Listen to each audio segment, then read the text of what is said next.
All right, this is a little late in the day. It's a day before fight time, but I was a little under the weather, not feeling so good, so I couldn't be on the money 5 days hence.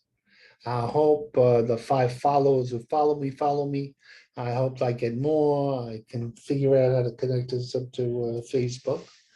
Um, but we're hoping to do that. Um, great cards coming up Saturday. There's like 3 major fights. I mean, 3 major cards. Now, I'm gonna not do so many of the preliminaries like I usually do. I'm going through the whole roster. I've been advised to cut down, make my things smaller, shorter, look in the camera more. Look, criticism is good, critiquing is good, but I gotta do what is in my heart. Now, in my heart, we have Kiko Martinez versus Josh Warrant. This is a good fight. This is a pick'em fight almost a pick'em fight. Josh has problems. Josh has problems with being able to take a really good punch. Kiko, probably the greatest Spaniard fighter ever, what they say. He's a little past his prime, he's 35. He had lost to Josh a number of years ago. But Josh is coming off a big defeat. He was defeated by a Mexican who was brought in to be a victim. But those Mexican kids, they've been fighting since they were 15 in bull rings. Sometimes they fool you. The guy had a big punch, but Josh got knocked out pretty dynamically. They had a rematch, banging their heads. So Josh, a little bit of a damaged goods. He's a good fighter, not that big a puncher. It's very hard to tell with the English because a lot of times they don't have big knockout percentage, but you say this guy is fairly hard. But they don't have the dead bodies that we bring in the States. I think they actually fight durable contenders. Yeah. Journeymen, club fighters, and stuff like that. Anyway, I see this fight being very dynamic. Kiko has enough firepower. He is also coming off a big knockout victory over Gavilan. Very dynamic, big upset. Kiko came with the big punch, with the aggression, with the experience. But I think Josh is a little bit sturdier than Gavilan was. And what happens is your basic nip and tuck battle. There's going to be a lot of drama. But Josh may have to come off the floor, but he will outpoint Kiko. The kink will get cracked, not knocked down, because Warrington doesn't have that big a power. So one guy, a little short guy, Kiko Martinez is a little short guy. He's a tiny guy. He's not a big man. Josh, on the other hand, is very tall, fairly tall. I think he'll use his speed and his overall boxing ability to be a little slightly ahead. But there's always that drama. But Kiko gets outpointed over 12. That's what I'm saying. This is going to happen from England. So, Dizin, I think it's Dizin. Could be ESPN. You got to look up Fight News. They'll tell you what card it's on. I can't remember all this. This brain is not what it once was. Okay. Another fight. Very good. Miguel Projet versus Jeremiah the Kakalaya from South Africa. Or Africa, somewhere in Africa. Maybe one of the former parts of South Africa. Anyway, this is a good fight. These men of Miguel is coming off a big knockout loss to Valdez. Nip and tuck battle. Very good fight. But you gotta say, not be a little bit of damaged goods. On the other hand, Jeremiah has never been in has a big puncher, aggressive, but hasn't been in that with that better good opposition. He fought out what's his name, Shakur. He got floored. Shakur's not that big a puncher. So you got two guys. They can knock out each other, either one. I kind of think that Jeremiah is going to get to Miguel before Miguel gets to Jeremiah. I think both styles are it's going to be two sluggers, two big punches. Fight's going to go and by knockout. I'm betting on Jeremiah. I think Miguel coming off the knockout defeat. He's smaller. He's not as big.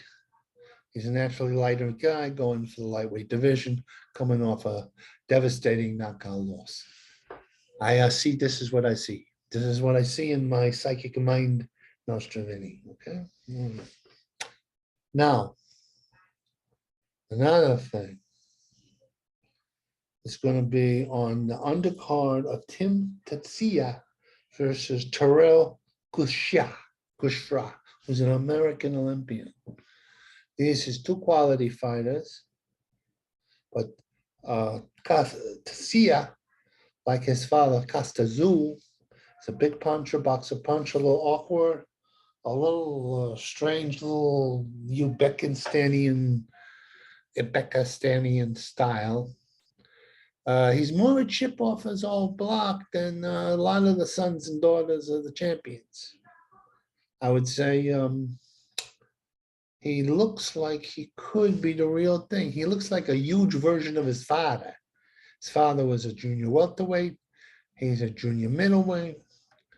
He looks to be about 5'11". Father was 5'7". But unlike Ricky Hatton's son or Chavez's son, who definitely did not get the whole genetic code from their fathers, Ricky's son doesn't have a punch. He doesn't have a punch so far, unless he's fighting very strong opposition. It's possible. It's a possible thing that it's just that they're not putting them with setups. I don't know. Be as that as may. Tatsia, Tim Tatsia, I think is the real thing. I think Terrell is also the real thing. He's a very good boxer. He's as tall as Tim. He's slick. He's hard punching.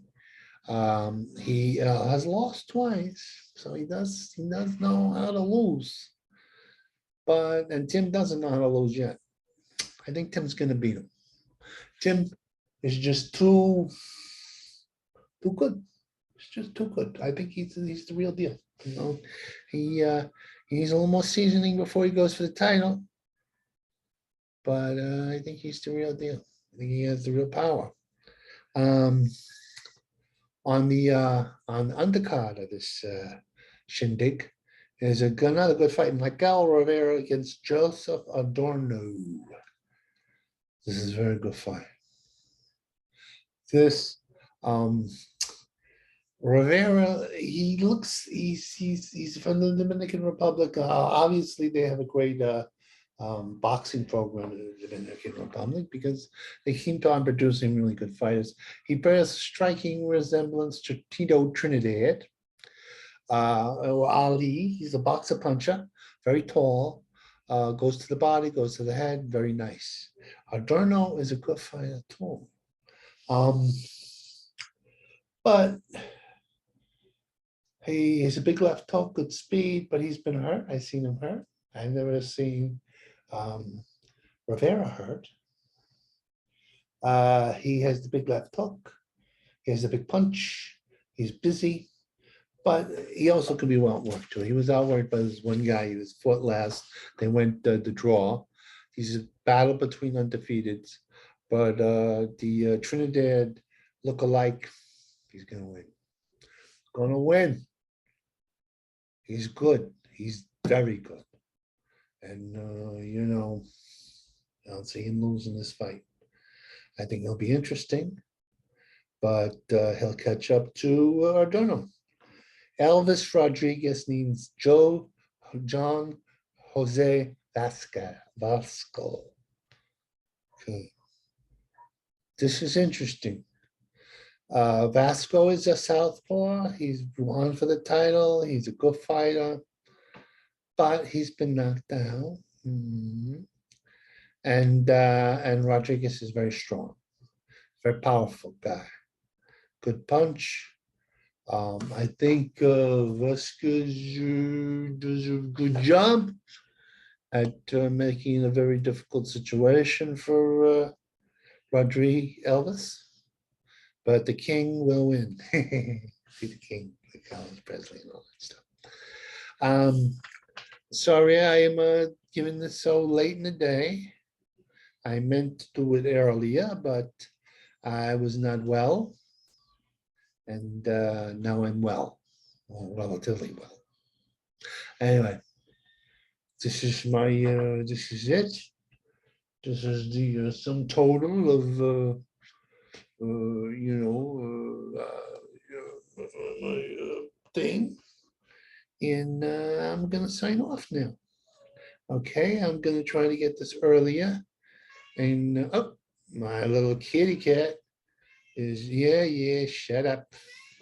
Anyway, before the cat distracts me some more, I'm gonna go. Bye bye.